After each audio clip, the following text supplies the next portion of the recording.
Hi everyone, this is Miss Moore and today we are learning how to interpolate and extrapolate using graphical data. If you don't have a copy of the lesson template in front of you today, you're welcome to make your own notes using lined paper or graph paper. Having a scientific calculator will also be helpful for you in today's lesson. When we interpolate using data, we estimate the value between two known data points. This is only possible when we're dealing with continuous data. Recall that continuous data has in-between values, whereas discrete data does not. So if we had a graph charting the height of a skydiver above the ground as a function of time, we have in-between values for the height above the ground, and we have in-between values for time. There is a value in between 1 second and 2 seconds. Therefore, that would be continuous data. Whereas what it costs to buy one pair of shoes, two pair of shoes, three pairs of shoes, etc. would be discrete data because there's no value in between one pair of shoes and two pairs of shoes. When we extrapolate, we estimate a value past the last known data point on the graph. This is only permissible when the data follows a predictable pattern. There are some situations where extrapolation is simply not reasonable. Let's do an example together. A city has grown over the past few years. This table and graph show how the volume of water used each month is related to the population of the city. Estimate the monthly water usage when the population was 150,000 people. First, let's start by looking at our population on the x-axis. We need to locate 150,000 on the x-axis, and to do that, we have to figure out what increment of measure the x-axis uses. To go from 100,000 to 200,000, there's 5 increments, 1, 2, 3, 4, 5. The difference between those two values is 100,000. So 100,000 divided by 5 is 20,000. Each increment represents 20,000. So here's 120, 140, 160, 180, 200,000. So where's 150,000?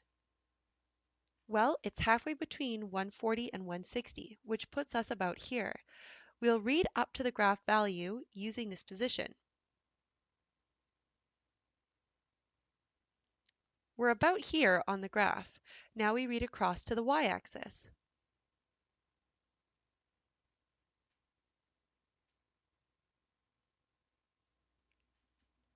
If this increment is 1,250 megaliters of water, then we're almost there. So saying about 1,200 is reasonable.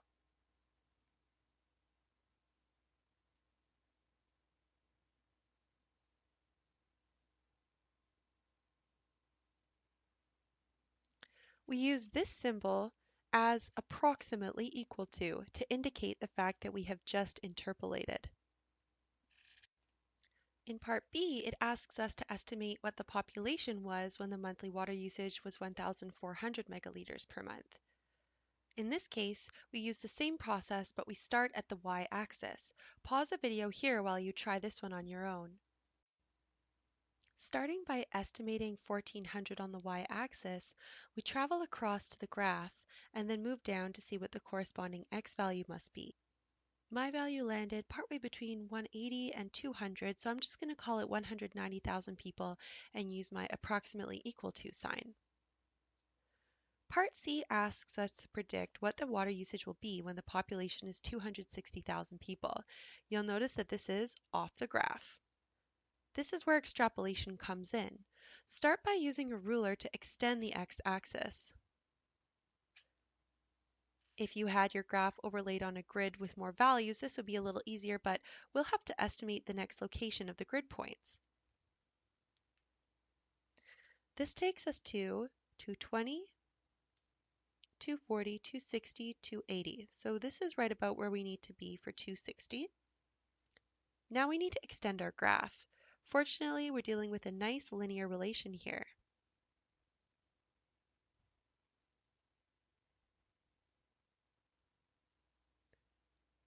Just like before, we're going to read up from 260,000 people to the graph.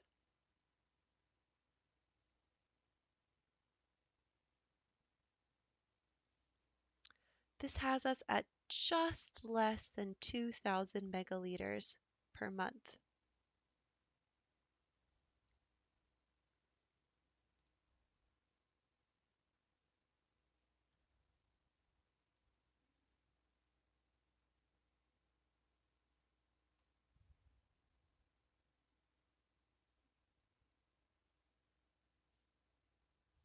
Let's call it 1900 megaliters.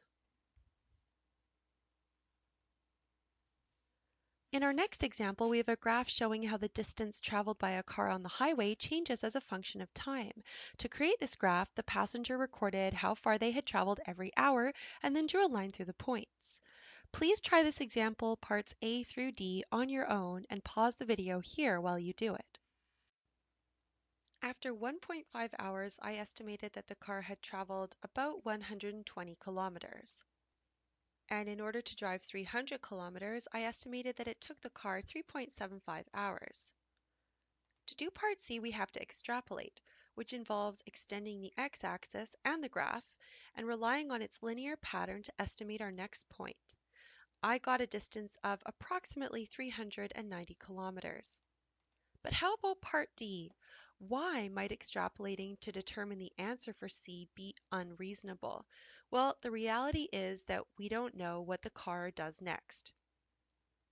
We're assuming that the car's distance continues to increase the same amount each hour. What if they finish the road trip? What if they start traveling at a lower speed, like they leave the highway and start traveling through a neighborhood? Anytime you have a real life situation like this, while the trend initially spoke to being linear, and we can assume that it would continue that way enough to extrapolate, there's always a degree of uncertainty involved with the extrapolation. Finally, let's try example 3, where extrapolating is more reasonable because we have no context. We're given a continuous function, y equals 1/3 x plus 5. Without any real life context or restrictions, we can assume that this function continues infinitely in each direction and that the graph shown gives just a snapshot of that function. Please pause the video here while you do your estimating. Okay, let's compare our answers. For part A, we had to extend the x-axis in the negative direction as well as the graph to estimate an x value of approximately -6, which corresponds with y equals 3. For part B, we were just interpolating and I got y to be approximately 6.8. Well, it's time for your assignment. Please don't forget to check your answers before you turn in your work. Bye for now.